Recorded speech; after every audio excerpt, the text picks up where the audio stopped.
ఏం లేదు, నోటి మాట మనం సంపాదించుకుంటూ ఇతరులకి అవకాశం కల్పిస్తున్నాం. చెప్దాము, అందరూ వస్తే రాని, లేదు అంటే చెప్పడము చెప్పడము చెప్పడము చెప్పడం. అవకాశం ఉన్నది, అవకాశం ఉన్నది, చెప్దాము. వచ్చిన వాళ్ళు వస్తారు, రాని వాళ్ళు ఇప్పుడు కాకపోయినా రేపైనా వస్తారు. నేను స్టార్టింగ్లో విలేజ్ సూపర్వైజర్ గత 8 సంవత్సరాల క్రితం తీసుకున్నప్పుడు 1000 మందికి చెప్పాను కావచ్చు. 1000 మందికి చెప్తే నాకు వచ్చింది ఎంత అంటే 3-4. కానీ ఇప్పుడు తెలుసా, ఇప్పుడు వస్తారు ఆ 1000 మంది మొత్తం, ఆ 1000 మంది ఇంకా పట్టుకొని వచ్చింది. ఇంకా అప్పుడే వస్తారు నాకు పక్కన ఉంది. ఇప్పుడు అక్కడ ఎక్కడో ఉండదు, అట్లా ఉంటుంది. ఏదైనా రావడం అయితే వస్తారు, వెనకాలం ఉంది.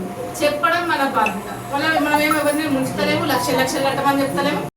ఓన్లీ 500 రూపీస్ పొదుపు సేవింగ్. ఈ 500 రూపీస్ అంటే రోజుకి 20 రూపాయలు కూడా పడుతుంది పొదుపు.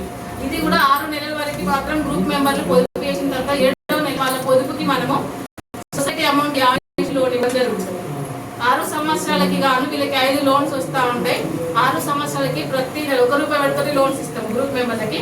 6 సంవత్సరాలకి ప్రతి నెల 500 రూపాయలు చొప్పున పొదుపు గ్రూప్ మెంబర్ చేసుకుంటే కనుక 72 నెలలు 36,000 రూపాయలు అవుతుంది. వీళ్ళు మన దగ్గర లోన్ తీసుకున్నప్పుడు 1 రూపాయి వడ్డీ ఇచ్చింది అని చెప్పి వాళ్ళ పొదుపులకు కూడా మనం 1 రూపాయి వడ్డీ యాడ్ చేసి 53,545 రూపాయలు అనేది ఇవ్వడం జరుగుతుంది. దగ్గర 54,000 రూపాయలు వాళ్ళకి సేవింగ్ అవుతుంది, ఇన్కమ్ వస్తూ ఉంటుంది. లాస్ట్ మెచ్యూరిటీ కూడా ఇట్లా వస్తూ ఉంటుంది. ఎవరికి కూడా మనం నష్టం చేస్తారు. ఓన్లీ 500, 50,000 కట్టమంటే మేము లేదు. మళ్ళీ ఇంకొకటి ఏంటంటే గ్రూప్ మెంబర్లని ఎక్కడ తిప్పము. ఎవరు మీరు ఉన్నారనుకో, విలేజ్ సూపర్వైజర్ తీసుకున్నారు, 4 గ్రూపులు తయారు చేసుకొని వచ్చారు. మీరే రావాలి, లోన్ ఫామ్ మీరే వేయాలి, మీరే డబ్బులు కట్టాలి, మీరే చేయాలి. ఆ గ్రూప్ మెంబర్లను ఇబ్బంది పెట్టము. మళ్ళీ ఇంకొకటి ఏంటంటే మీకే ఇచ్చింది, మీరు కట్టిరో కట్టలేదో మాకు ఇట్లా తెలియాలి, మాకు తెలియాలి, గ్రూప్ మెంబర్లే తెలియాలని చెప్పి ఎప్పుడైతే వాళ్ళు ఇచ్చిండ్రో, మీరు ఎప్పుడైతే ఆఫీస్లో తీసుకొచ్చి కట్టిన తర్వాత వెంటనే మొత్తం 10 మందికి మెసేజ్ వెళ్ళిపోతుంది. ప్రతి నెల రిసీట్ వస్తుంది.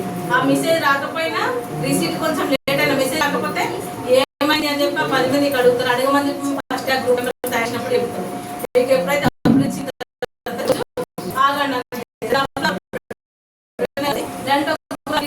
మెసేజ్ వస్తుంది. మెసేజ్ వస్తే సొసైటీకి డబ్బులు అందినట్టు, లేదు అంటే తన దగ్గరనే ఆగినట్టు అని చెప్పి చెప్తా ఉంటారు.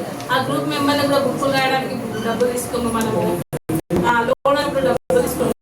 ఇట్లా బ్యాంకులు ఇట్లా ఏమో తిప్పము. ఎవరైతే సూపర్వైజర్ గ్రూప్ తయారు చేసిందో మొత్తం తనకే ఇస్తుంది.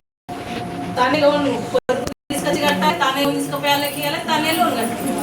దానికే వాళ్ళకి సార్. మళ్ళీ గ్రూప్ మెంబర్ల దగ్గర 1 రూపాయి కూడా మనకి కలెక్షన్ తీసుకోవాలంటే ఇది బుక్కులు రాసినాను అని చెప్పి బుక్కులు కూడా ఏం రాయడానికి ఉండదు. ఒక్కొక్క చిన్న పాస్బుక్ ఇస్తాము, ఆ డబ్బులు తీసుకున్న సిగ్నేచర్ ఉండదు. అంటే ఈ రిజిస్టర్లు అవన్నీ మీరు ఆఫీస్ స్టాఫ్ రాస్తారు, రాయాల్సిన అవసరం ఉండదు. లోన్ వచ్చినప్పుడు కూడా మీరు తీసుకోవాలి 1 రూపాయి కూడా. మళ్ళీ మేము ఆఫీస్ నుంచి ఫోన్ చేపిస్తాం, ఏమైనా డబ్బులు తీసుకున్నారా, లోన్ ఇచ్చినా అని చెప్పి. ఎందుకంటే మీకు సాలరీ ఇస్తుంది. అందుకోసం అని చెప్పి ఫస్ట్ టైం అనుకుంటున్నాం నిరుద్యోగానికి మూలత నీకు ఇక్కడ జాబ్ వచ్చింది, సాలరీ వస్తుంది. ప్రజలను అధిక వడ్డీ భారం నుంచి కదా 1 రూపాయి పడిపోతే వాళ్ళకి లోన్ ఇస్తుంది.